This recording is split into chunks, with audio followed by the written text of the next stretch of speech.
Right guys, no, on this video, pag-usapan natin yung mga problema sa internet, no? Kasi may na problema kahit ako na problema ko guys, kasi yung prepaid internet lang ang ginamit ko. So yung prepaid internet ang ginamit ko, na problema ako kung paano ako magpa-load. And then may nagtanong sa akin, nakita nila yung video ko na meron akong prepaid internet, na problema sila kung yun nga, yung problema ko, pinoproblema din nila. So kaya pag-usapan natin kung paano ko nalutas yung problema ko about sa kung paano magpa-load sa prepaid Wi-Fi. I'm not introducing guys, no, hindi ako nag-i-endorse. I'm not endorsing this kind of internet connection. Ang share ko lang guys, para hindi na kayo, kahit nasa bahay lang kayo, kahit nakahiga kayo, nakaupo kayo, hindi na kayo kailangan pumunta o lumabas para maghanap ng load para sa inyong prepaid Wi-Fi. Madali lang guys, no? Yung sa akin, ginamit ko is short to sawa na Converge, no? So, pagkabit nito, magbayad ka ng 1,000 kasi 999 piso na lang yung sukli. Huwag ka na mahingi ng sukli, piso na lang eh. Tapos pagkatapos mo magkabit, meron kang 30 days sa only internet. Pagkatapos mo ma-expire yung 30 days, ang problema saan ka magpa-load. Ngayon guys, may dalawang option na magpa-load tayo, na tayo lang. Una yung GCash, no? GCash, ang gawin mo lang i-download mo yung Short to Sawa na application. Short to Sawa, ayan. I-upload mo yan. I-login mo yung details mo dyan. Kung ano yung hinihingi dyan, i-login mo. Tapos pagdating mo mag-login, punta ka doon sa pagkatapos yung details. Pagkatapos kasi magkabit sila sa'yo ng prepaid Wi-Fi, magpadala sila ng details sa'yo. Andi nandun na yung number mo sa Wi-Fi. So, yan ang oras na yun na pumunta ka sa Short to Sawa. Andi ang gagawin mo, ilagin mo yung details mo doon sa iyong Short to Sawa na account. So yan sa akin yung account ko. Ayan yung account ko. So pindutin mo yung top up, di ba? May top up diyan. Pagkatapos enter ka ng amount. Magkano ba i-load mo amount? I-click mo yung GCash kasi may GCash ka. Tapos sa pinakababa, i-click mo yung to pay. Ang problema, kung hindi lalabas yung GCash, sa halip ang lalabas ay PMaya. Sa akin, paulit-ulit kong ginagawa. Nag-top up ako. Ang problema lang, PMaya ang lumabas.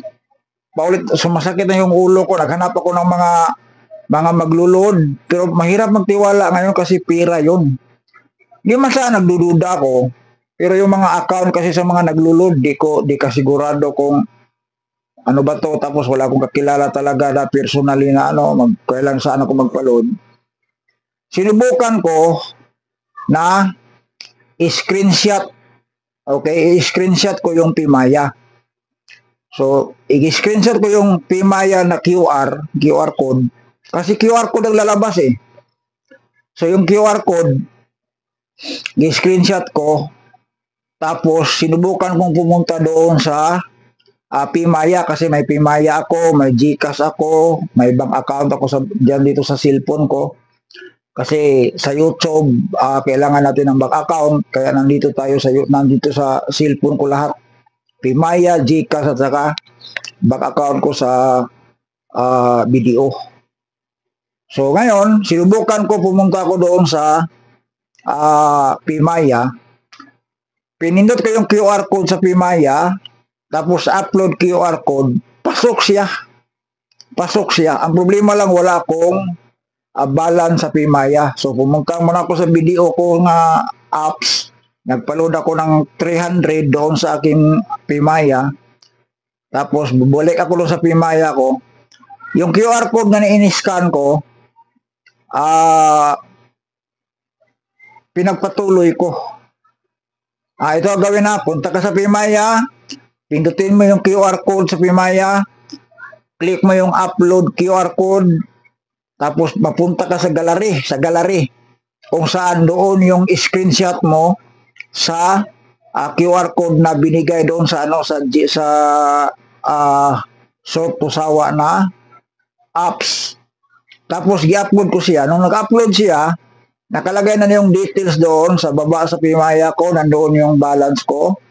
Tapos yung 300 ko na para load sa Sort to Sawa Converge prepaid wifi ko, nandoon na rin.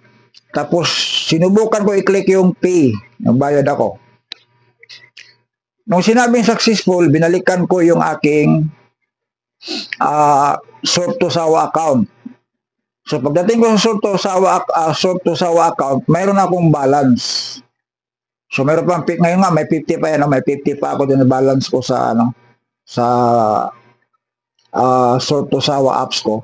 So ngayon, pagbalik mo sa Sort to Sawa, mayroon na load na yung galing sa Pimaya, pindutin mo yung buy load. Okay, buy load, pindutin mo yung buy load. Pagkatapos yung Sort to Sawa logo, pindutin mo. Ang lalabas doon kung ano yung pagpipilian mo. Meron doon 1 day, 7 days, 15 days, 30 days. So, apike ako sa alam nyo na, apike tayo sa ganon. So, 300 lang yung na-load ko from video account ko to Pimaya. So, 300 lang yung na-load ko. So, doon ako pumili sa 7 days only na 200 ang bayan. Okay? So, kung hindi nyo nakuha, i-review na lang natin yung video na to. Basta huwag kayong mag-alala kung yung mga nagtatanong, pag yung mga prepaid wifi, madali lang yan. GCash or Pimaya. Pag hindi kaya sa GCash, Pimaya. Kung subukan nyo muna yung Pimaya ninyo. GCash ninyo. Kasi GCash ang kadalasan ginagamit ngayon. Subukan nyo muna yung GCash ninyo. Pag hindi pwede, pag-click nyo sa bayad, lagay kayo ng amount. Tapos, pili ka ng GCash. Pag magbayad kayo, diretso ang lumabas, Pimaya QR code. So, wala na kayong choice. Mag-download kayo ng Pimaya, gumawa kayo ng account ng Pimaya. Pag ma-okay na yung account sa Pimaya, dapat gawin nyo na yan ngayon. Pag magpakabit kayo, gawin nyo agad para malaman ninyo kasi sa Pimaya kasi, para ma-activate yung account nyo sa Pimaya, kailangan mo nang maghintay ka na ilang oras, araw, para pwede nyo nang gamitin yung Pimaya. Load lang kayo doon. Kunwari, loadan nyo ng 1,000 pesos yung Pimaya ninyo. Tapos, pagdating na expiration sa inyong convert sa prepaid wifi, kasi kahit anong klaseng wifi, mayroong PLDT, Globe, sa akin, convert sa akin.